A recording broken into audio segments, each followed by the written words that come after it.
MSP पर committee बनाने के बाद अगर इसे कानूनी गारंटी के तौर पर मंजूरी मिलती है तो किसानों की आय दोगुनी करने में ये मील का पत्थर साबित होगा। इससे देश की ग्रामीण अर्थव्यवस्था में जारी सुधार और रफ्तार पकड़ सकता है। खुद आरबीआई गवर्नर ने माना है कि देश की इकोनॉमी की बागडोर इस वक्त कृषि क्षेत्र के हाथ में है।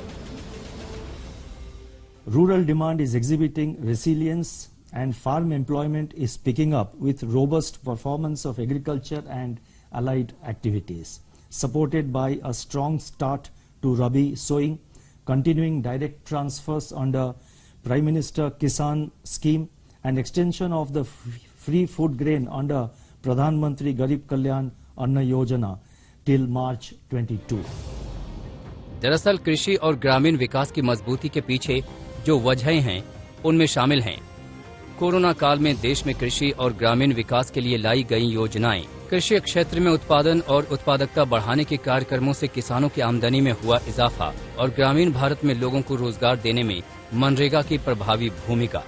इन कृषि विकास योजनाओं के माध्यम से छोटे किसानों और ग्रामीण गरीबों की खरीदारी की क्षमता बढ़ी है।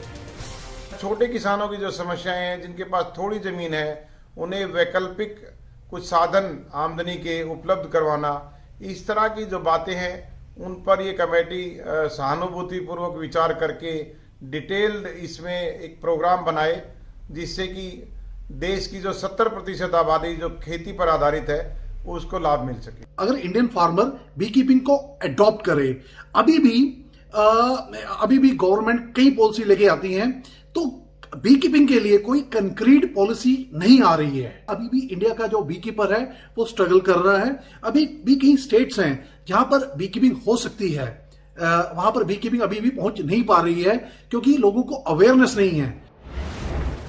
कृषि क्षेत्र में उत्पादन और उत्पादकता बढ़ने से ग्रामीण अर्थव्यवस्था में तेजी से सुधार हुआ है।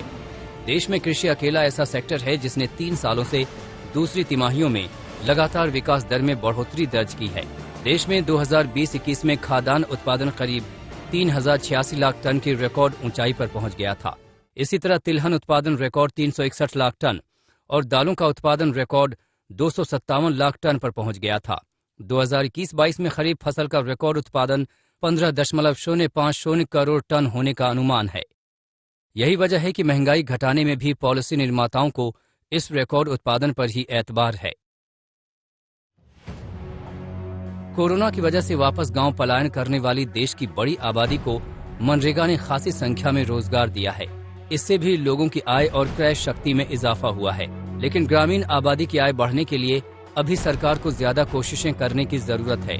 एमएसपी को कानून बनाने के बावजूद देश के 80% किसानों की आमदनी बढ़ाना मुश्किल है क्योंकि उनके पास गुजारे लायक भी खेत नहीं है।